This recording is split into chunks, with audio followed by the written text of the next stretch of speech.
How do you go about finding your ideal customer? Now, wait, before you click off and think, oh, this is about direct marketing. No, every business has customers. How do you find your ideal customer? If you can't identify that, the next best resource is your past customers. Which one of those past customers do you really enjoy working with? Describe those people to me. And if you can't think of any pain points at that point, well, let's go talk to them. Today on Working Cows Podcast, episode 431, we're going to talk to Matt Stone of Dakota Growth about how we find our ideal customer. And we're going to focus on the cow-calf enterprise.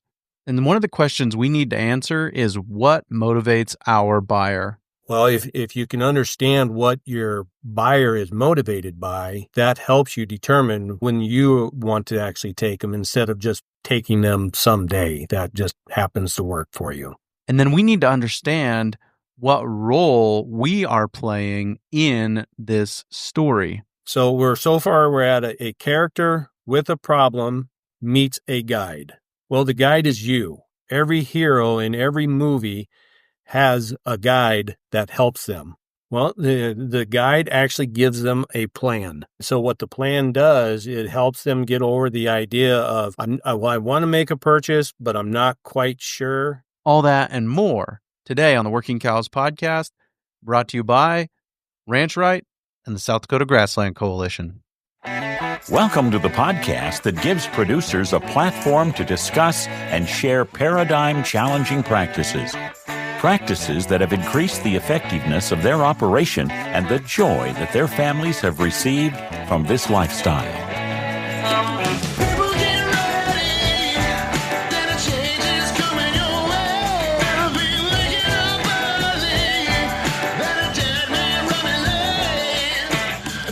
Hi, everybody. It's Clay Connery, host of the Working Cows Podcast, recorded exclusively in the Understanding Ag Studios. Very excited to be joined today by Matt Stone. Matt's a guy I met at the South Dakota Grassland Coalition's annual conference, and he is working with small businesses to coach them and to help them learn about how they can find their ideal customer, among other things. And I'm really excited to share this conversation with you today, right after a word from our sponsor today, Ranch Right. Ever heard the saying, if it was easy, everyone would do it? Well, in the world of ranching, there is nothing easier than hiring Ranch Right. Ranch Right is a full-service bookkeeping business that teaches you how to use your financials as a compass to guide your business to success. Regardless of if your goal is to pay off debt, grow your cow numbers, or hit a certain profit target, Ranch Right helps you set up your business to make ranching easier. So don't get left behind. Visit ranchrightllc.com today and start ranching easier. Matt, thanks for joining me today on the Working Cows Podcast. Yeah, thanks for having me, Clay. It's a pleasure being here.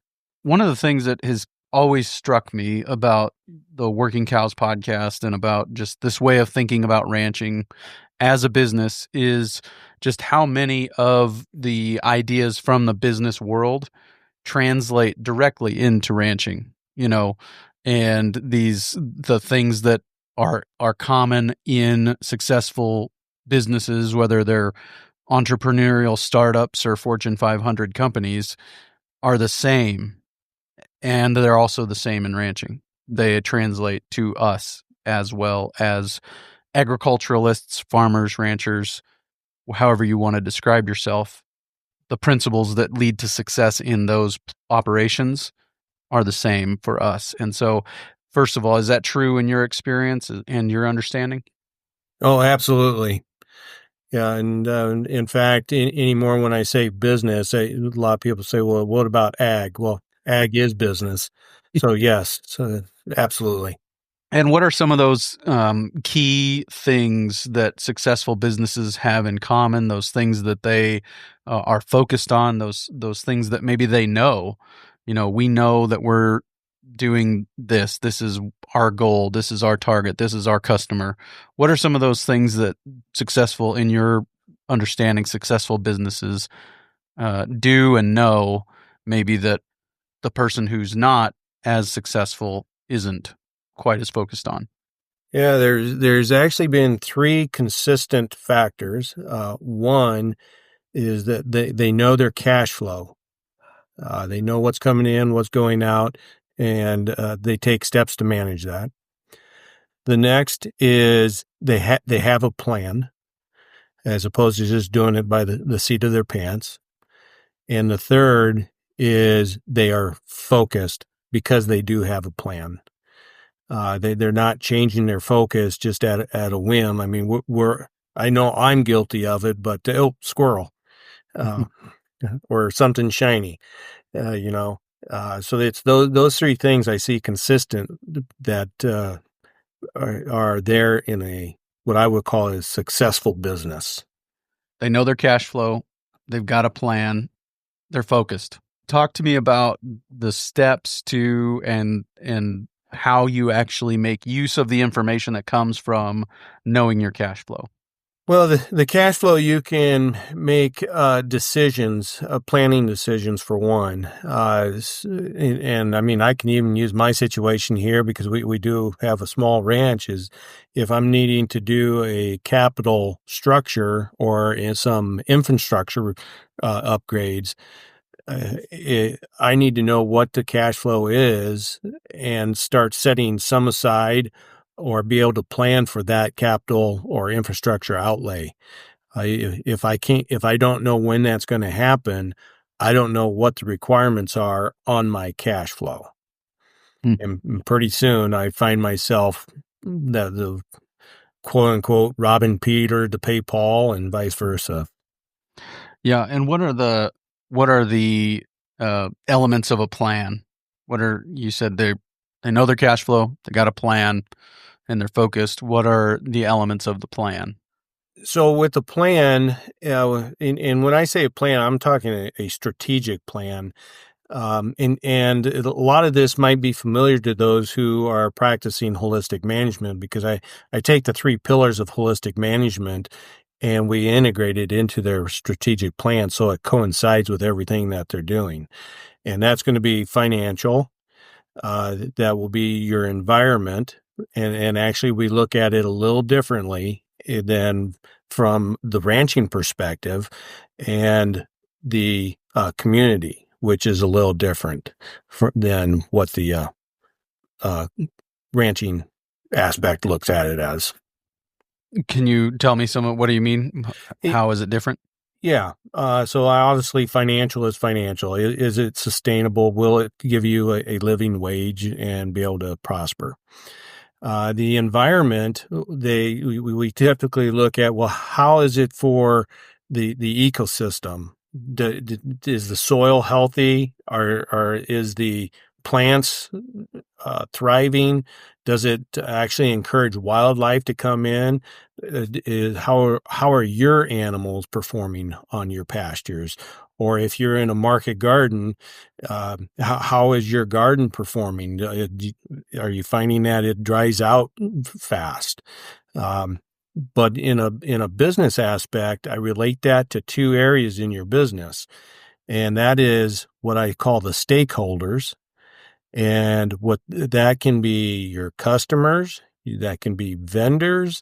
If you have investors in there, those are your stakeholders. So we need to know what those look like.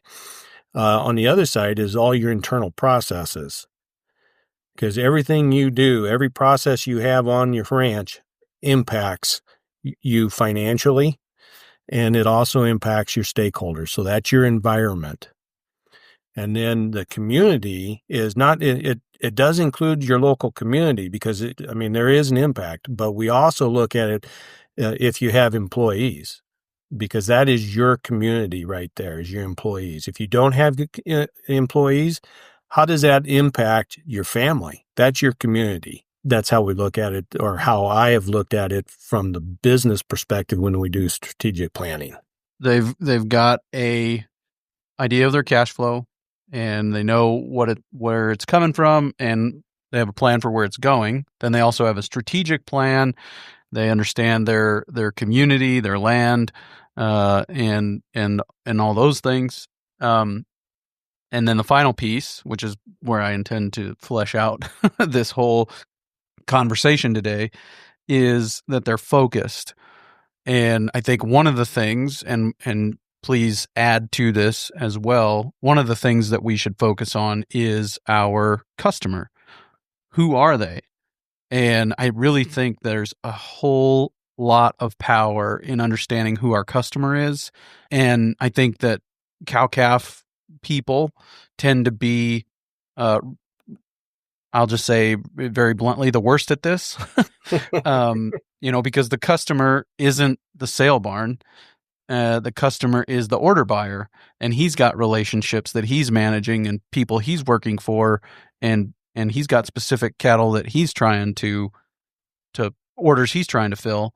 And so if we can develop a relationship with him, or better yet, cut him out as a middleman and develop a relationship with somebody else directly and give them exactly what they're looking for, exactly when they're looking for it, or more, even better, exactly when they most need it because they're short on that exact thing at that exact time. Does that jive with what your experience? Yeah, and there's a whole process that we can go through to, as you say, flush that out. Are there other things that fall under this focus piece for you? First of all, before we kind of look more at the customer, are there other things that fall under that focus piece? There is. So, and in fact, one gal I was working with, she has goats, and she wants to do milk, market the milk. And then a week later, she was thinking about adding sheep. Well, let's back up for a second. First of all, you have restraints or constraints there. You only have so much land. Will additional sheep, or will sheep be too much for the land you have? Is there additional revenue stream that you can use from or create from those goats? And she has actually forgot about the sheep, focusing on goats, and now she's making her own dog treats and marketing those from the goat milk. Yep. I just heard about a guy who's selling, whatever label you want to put on it. I don't know actually what labels he's using, but the equivalent of regenerative or organic or whatever label dog treats. Mm-hmm. And he's making them from rabbit hides off of meat rabbits that he's raising and selling them for, I think somebody said like $20 a piece. Wow. And selling more than he can create, And so, I mean, just those are examples of what are we already doing? Don't add another enterprise, make better use of what you're already doing. Is that kind of what you're saying? Yeah, absolutely. So, focused and not getting distracted, right? I was just listening to a webinar that Wally Olson was on, and he said the cow bell curve is his only original thought in his life, which I appreciate that people recognize those things, because I think we're all just synthesizers of other people's content in a lot of ways. But I think one of my original thoughts, probably not, is that a mission and vision statement gives you the power to say no to good ideas. That when you know what we're doing, what we're trying to accomplish, who we're trying to serve as a customer, then we're not saying, oh, let's add sheep to the goats. Mm-hmm. You're saying, no, let's focus on the goats and figure out a way to make better use of what we already have. Is that right? Yeah, absolutely. And I throw in there as well as besides the mission and vision, it's your values. Mm-hmm. Because those will help guide you in determining the other two. And I always tell people, your mission is what you do right now. That is what you're doing. Yep. Your vision is what you hope to achieve in X number of months or years. And you can achieve your vision, then it changes. And then the values are, flesh that out a little bit as you see it. Yeah, that's basically what you believe. I mean, It can be something as simple as treat everyone how you'd want to be treated, or honesty. That's a value, and obviously that can be a regenerative or a healthy soils could be a value for you. Yeah, and so.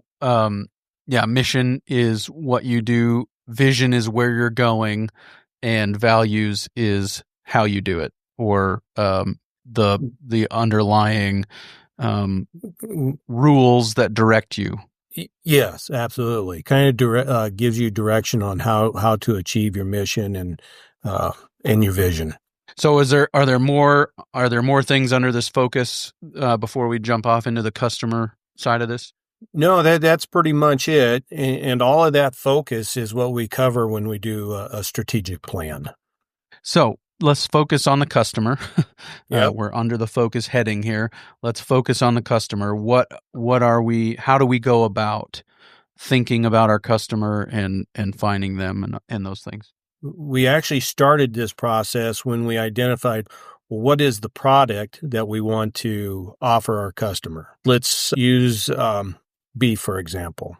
If you want to sell to the commodity markets, your process to do that is going to be different than if you're going to sell to the retail. And so, and there's not a problem doing both of those, but they both require a different plan. And so this process that we use can create that plan for you. And again, the plan keeps you focused. I just want to be fairly practical here for a minute and talk about some of the ways to do a better job of selling into the commodity market. Like earlier I said, your customer isn't sale barn, it's the order buyer, but he's got a customer, and that it would be to our advantage to figure out when that ultimate end customer is short on the things we're selling and have them ready to sell to him in that moment, because when his pain point is, I need more of those right now, he's going to be willing to pay more for them. Is that a good way to think about it?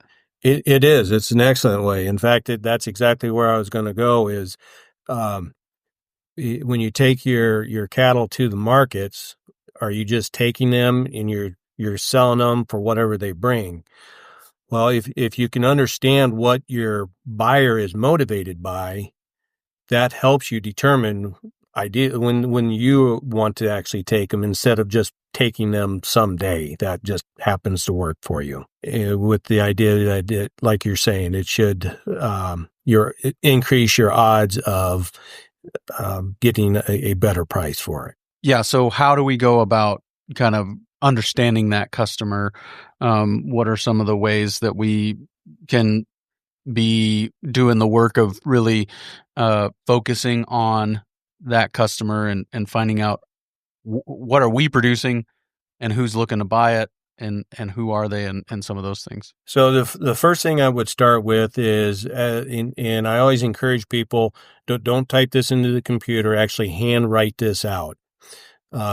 Because it actually translates better to you than if you're trying to type it in.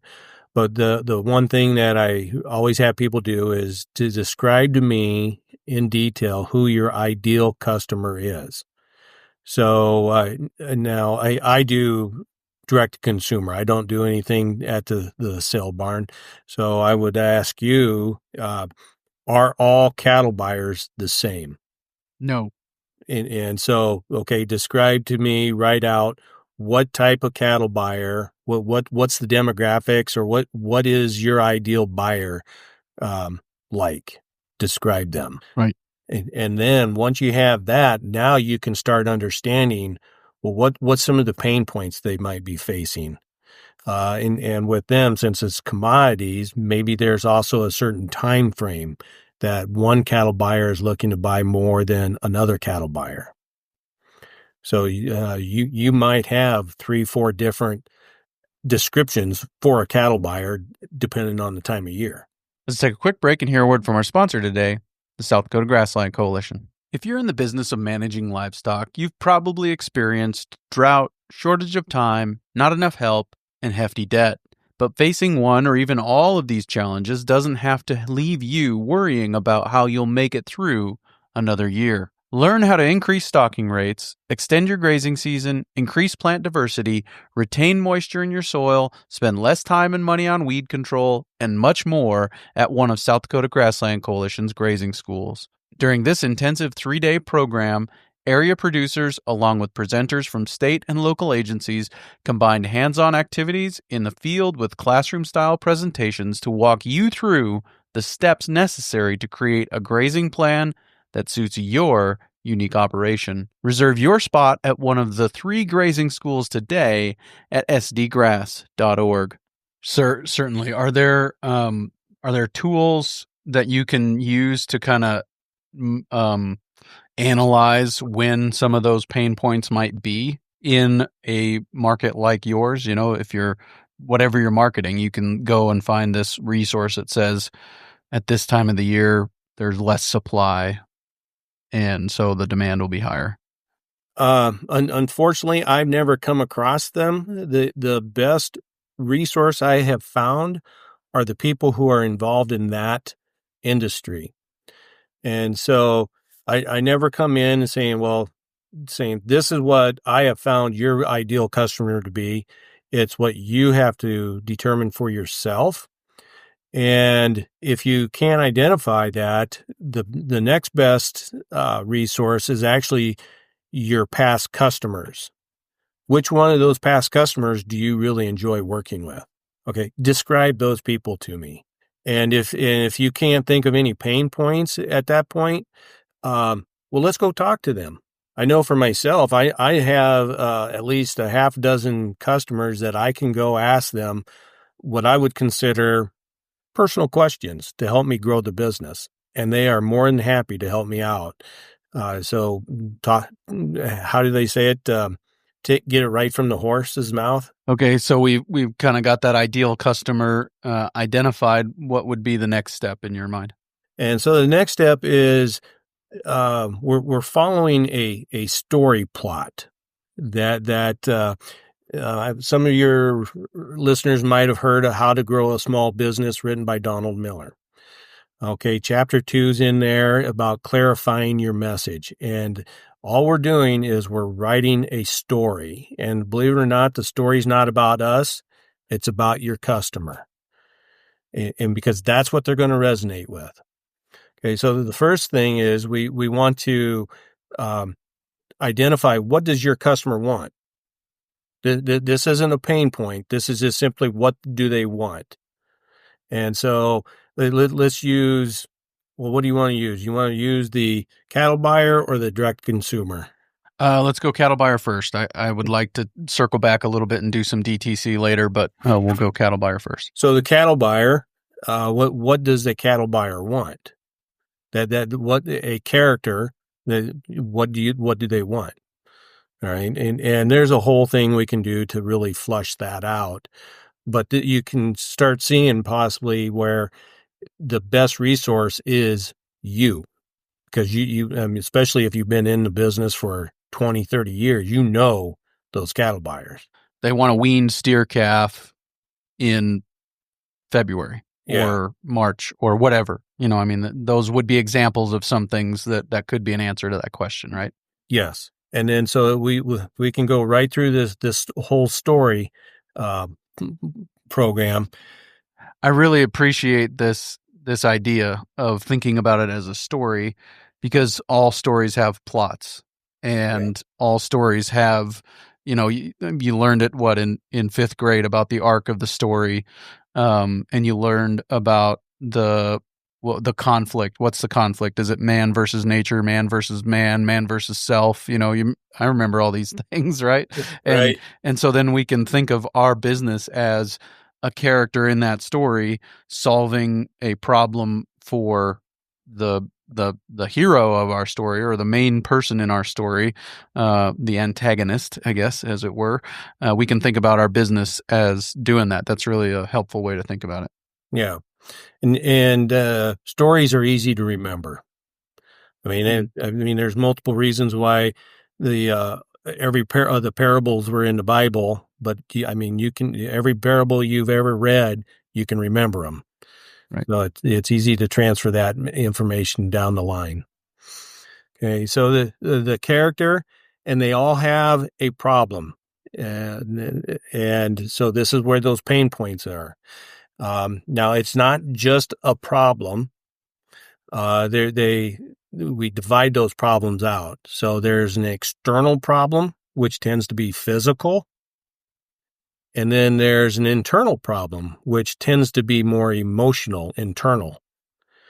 Now, depending on the size of your purchase, an external problem will tend to cause someone to make a purchase decision. For example, I'm hungry. Well, go get something to eat. Okay, that's a problem. But if it's something more like, well, somebody is buying a bull, maybe. Well, that's quite a purchase. So, what are they trying to? What's the internal problem? And maybe it's just an external problem. It depends on your customer.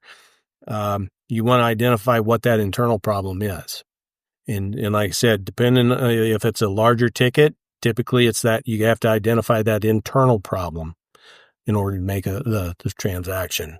The external problem is I'm hungry, so it has a simple solution: go get something to eat. Is that right? Yeah. The internal problem is something that's bigger, and it's going to drive them to make a bigger purchase. That I'm understanding what you're saying, basically. Yeah. Yep. Okay. And now let's actually relate this to regenerative ag. I think everybody maybe listening to your podcast knows Gabe Brown's story. His problem was economic. That's the external problem. And the internal problem is that was it. He couldn't do anything. The bank wouldn't loan him more money. So he was at the end of his rope. So he made the change. And it was a major change. And that's why it took the internal problem and not the external problem to make the change. Or in this case, we call it make the purchase. Are there other pieces of this problem? I mean, stories tend to have villains and those kinds of things, right? Yes, absolutely. So with this problem, the absolute requirement is the external and the internal problem to be identified. Now, there's a philosophical part of the problem, and that's just it. It's philosophical. It shouldn't be this difficult to sell quality beef at the sale barn, or it shouldn't be difficult to get a higher price at the sale barn for nutrient-dense, grass-raised, fed, finished, or regenerative cattle. The reason I say external, internal, those are the primaries. Those are the most important. Philosophical isn't necessarily what you need to identify. Depending on what kind of marketing you do, it's nice to have that. Because what you're doing with this is identifying all your talking points for literally every bit of your marketing, all your advertising. I can imagine that once you've got this all kind of filled in, that it probably gets distilled down into various lengths of talking points. Like, here's your elevator pitch, here's your farmer's market talk, here's your script for when you call the cattle buyer. I mean, is that kind of how it ends up getting played out? Absolutely. In fact, in that chapter 3 of the How to Grow Your Small Business, it's called The Customer is the Hero. And there's a format in there that you can take this material and start using that in your sales. And so that's your elevator pitch, that's emails, that's everything that you do to get the word out. Did we cover the villain piece of that? We talked about philosophical in addition to external and internal. Did we talk about villain too? No, that is the fourth piece of the problem. What is the villain? And I'm trying to think of a villain. You should be able to put a personality with this. It can be a problem, but give it a personality. For example, due to economic, social, and government regulations, it's more difficult to sell beef or something like that. What's the villain? And then again, it's not the critical one, but in your marketing, it's nice to have that to expand on things. And I think some of that, to me anyways, some of having that villain is almost giving the people that we're marketing to a common enemy, so to speak. And when you can unite and say, hey, that's the common enemy, then we're working together to defeat that. Is that part of it? Exactly. So I can't think of a villain in this situation, but again, Right. Well, I can, but I have a hard time not being nice.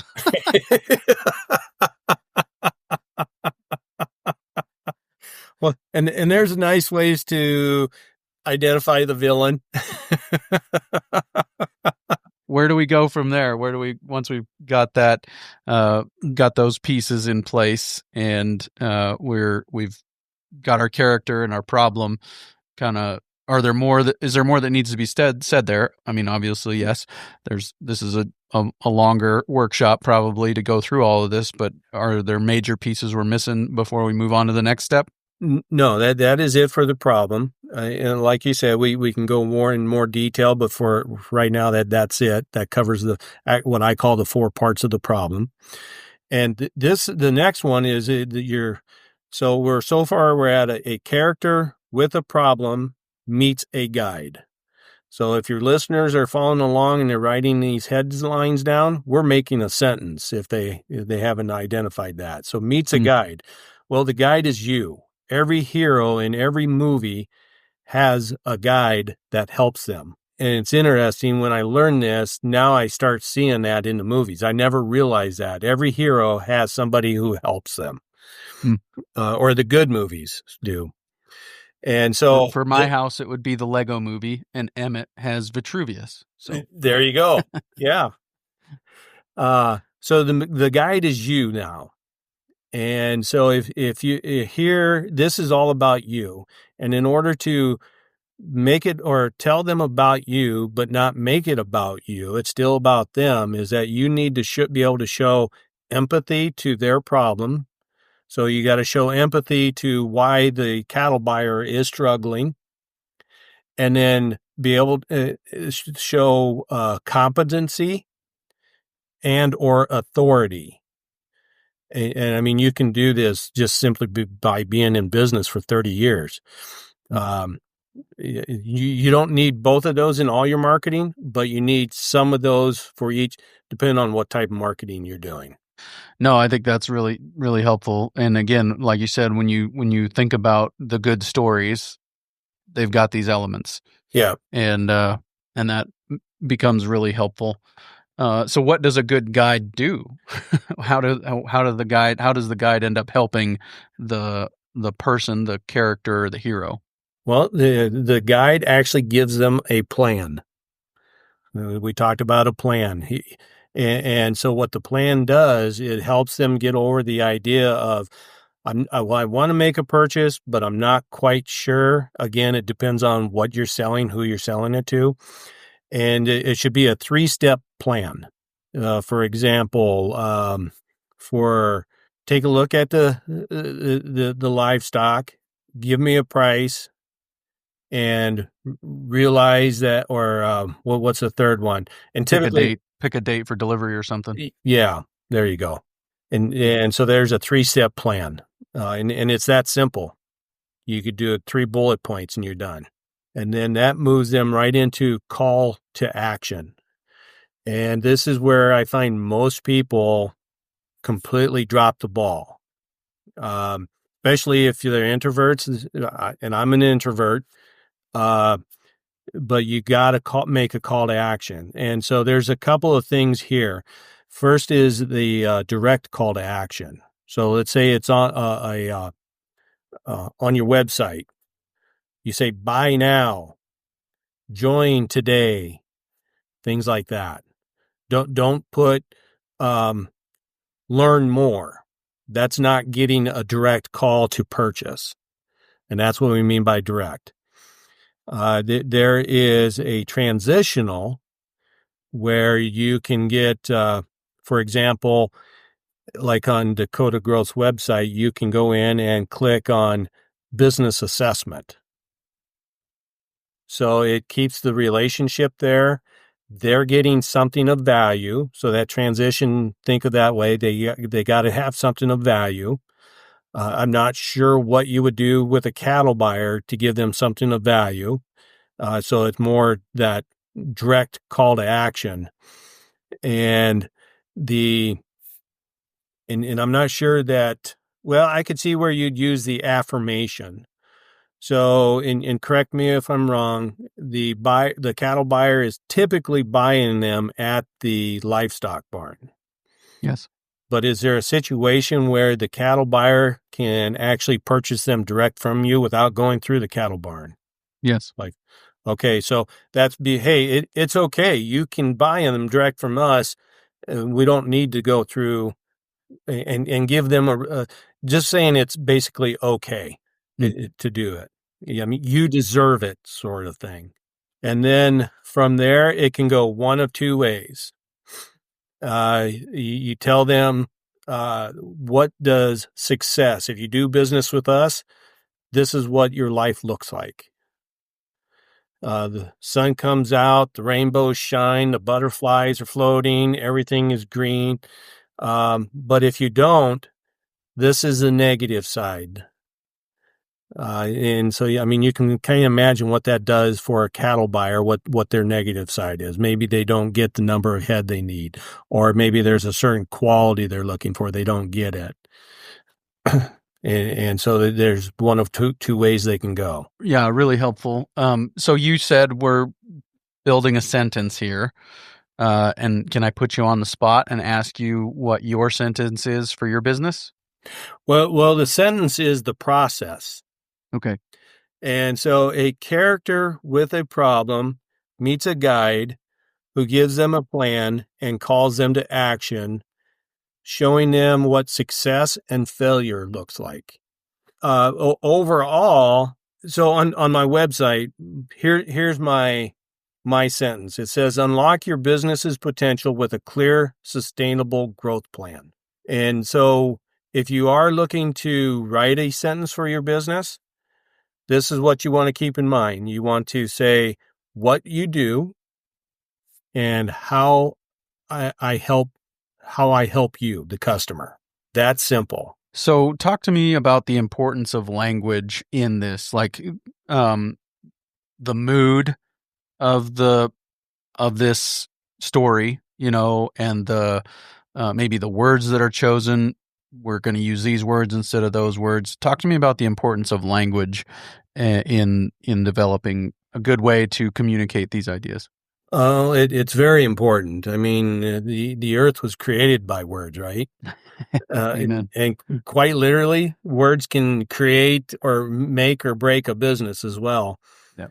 And so that is one thing that people get confused that, well, I need to find someone to do my website and they'll take care of it. Okay, that your website, the colors you choose, the layout, that's all branding. And so think of branding as the experience. Marketing are the words. Words are very important. And so that's where you'd really want to spend some time. And this is the part that you need to do. Don't sub this out to somebody. You can sub all the branding out. In fact, Donald Miller talks about Amazon. Horrible website, but look how successful they are because of the messaging.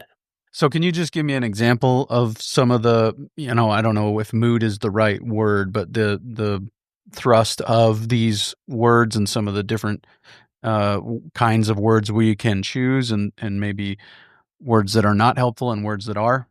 As someone who's doing this, I wouldn't get too concerned about getting the right words at first because we can massage them and we take them through a complete process to help them get the right words. But as for example, we were talking about internal problem.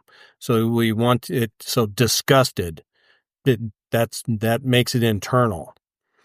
Okay, so from disgusted, we could use either disapproving, disappointed, awful, repelled.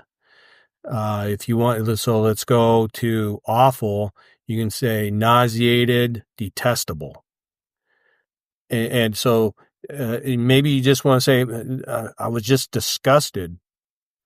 So, for example, for me, when I actually got into regenerative ag, it was just the thought of not being able to buy nutrient dense foods just irritated me, disgusted me. Well, I just used the disgusted. That was enough.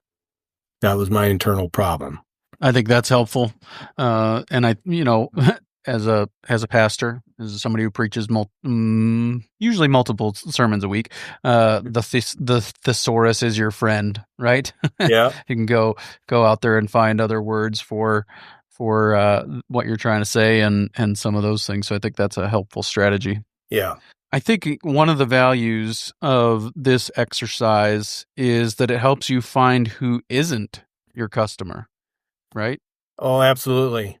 Yeah, because especially once you have your website up and running, if that's like with a cattle buyer, they're probably not, but if you're going direct consumer, this will speak or resonate with your ideal customer because it's all geared to speaking to them. And someone who isn't looking for my case, I was looking for nutrient-dense foods. If I can't identify that you're selling nutrient-dense foods, I'm gone. I'm on to the next vendor or next business. Right. And so that's going to be part of that. The ending in success is going to look like here, this is how you get nutrient-dense food. This is how I help you, or this is how I direct you as a guide toward nutrient-dense food, right? Yeah, absolutely. Well, very good. This has been extremely helpful. I really appreciate it. Are there more pieces of this or more things that you want to challenge people to think about with regard to these ideas? Well, that's it for this actual process. But if anybody's interested, I will be doing what I call a brand script challenge. And what that is, it's a 90-minute long workshop. And then, or not 90-minute, excuse me, it's a 30 to 45-minute workshop.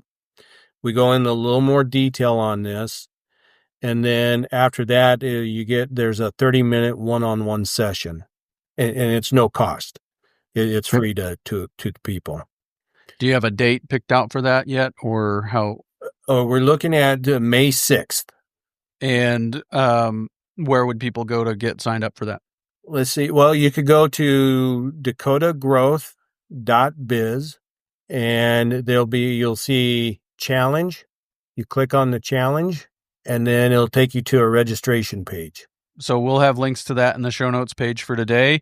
Lord willing, this is going to be workingcows.net/431 will be the show notes page for today. So episode 431 of the Working Cows podcast. You'll have a couple of weeks to get signed up for this opportunity to work through this process. And then I imagine it'll be the 45 minutes or so on the front end, and then you'll schedule with those who participate a 30-minute follow-up call later on.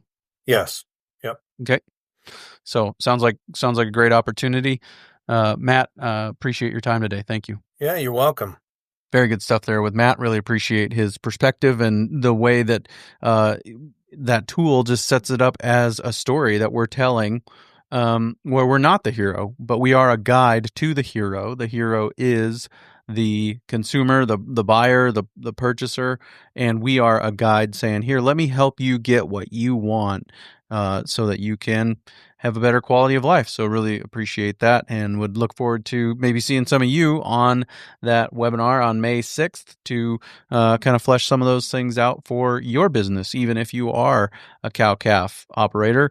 I think it fits everybody. So head on over to the show notes page for today, workingcows.net/431, and find links to register for Matt's upcoming class.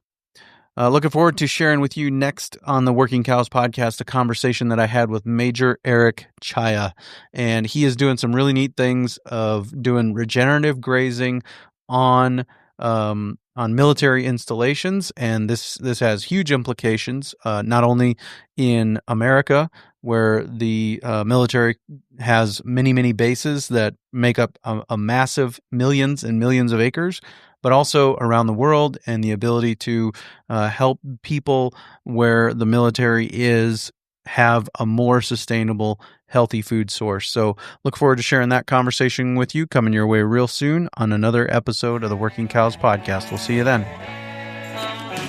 We invite you to visit workingcows.net to subscribe to the show via iTunes or Stitcher. You'll also find detailed show notes pages, resources from our guests, and the industry leaders who have influenced them.